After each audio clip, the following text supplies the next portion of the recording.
Maraba zuwa sashen kishin kai.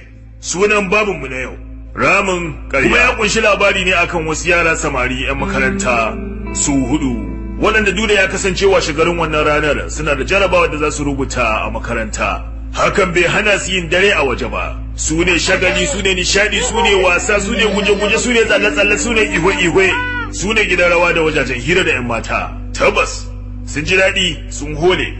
Ba tare da tunani ko mai da hankali akan cewa washe gari suna da jarabawa a makaranta, saboda haka ya kamata a ce suna gida suna karatu ba. Washe gari da safe kasancewar su ma kansu sun san cewa ba su tsina na wani abin a zo a gani ba ta fannin tanadi wa jarabawa da take gabansu. Sai suka tsara wata dabara wadda manufansu a tattare da wannan dabara ita ce su sa malamin su ya musu tasu jarabawar ba a wannan ranar ba, a wata rana daban dai wacce sun shirya mata sosai da kyau. Saboda haka sai suka bata jikinsu da bakin mai da taɓo da dai sauransu, suka nufi ofishin malaminsu, suka buga masa kofa ya ba su izinin shigowa.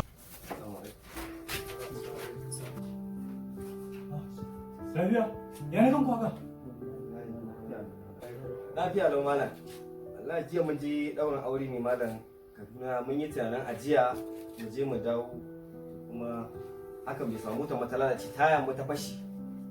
Mun yi kokarin mu gyara ta yi, kuma sai abin gyaran ma ya lalace.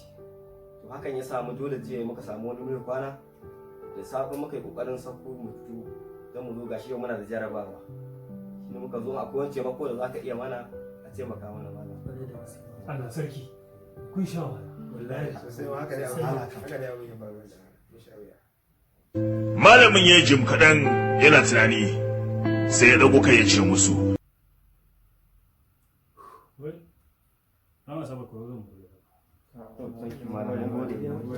saboda haka waɗannan ɗalibai suka tafi cikin farin ciki suna murna kasancewar sun samu ƙarin lokaci wanda za su yi karatu sosai su ci jarabawan na yadda ya kamata. Haka suka yi ta karatu suna murna cewa za su samu riba biyu.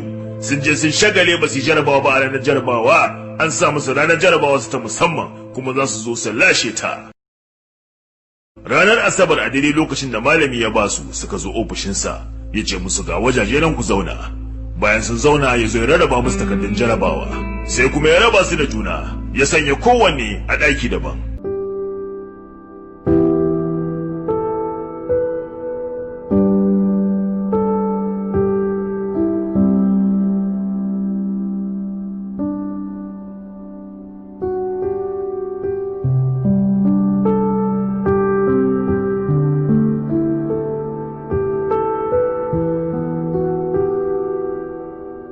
Cikin takardar wannan jarabawa tambayoyi biyu ne kacal.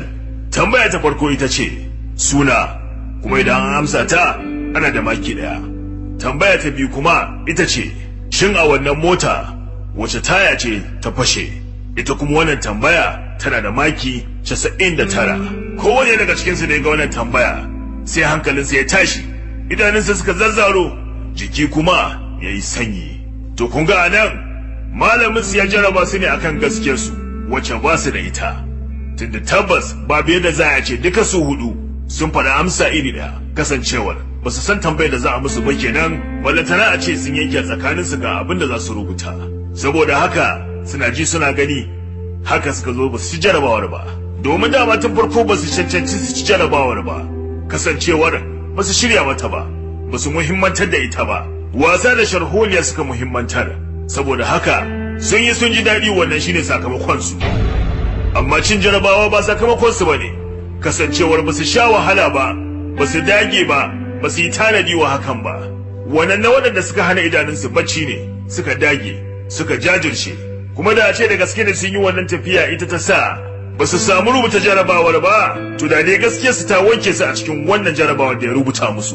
Saboda haka ba za a ce ya yi musu rashin adalci ba, wannan shine adalci abin da ya musu. To kun ga anan tabbas ya bayyana cewa ramin ƙarya ƙurarre ne, kuma wanda bai cancanci abu ba mawuyacin abu ne ya samu wannan abu, domin sai ka san wuyar abu, ka san zafinsa tukunna, shi kake iya cancantar samun wannan abu. Saboda haka maza da mata, yara da manya, mu riƙe gaskiya da aiki da ita, domin ramin ƙarya ƙurarre ne.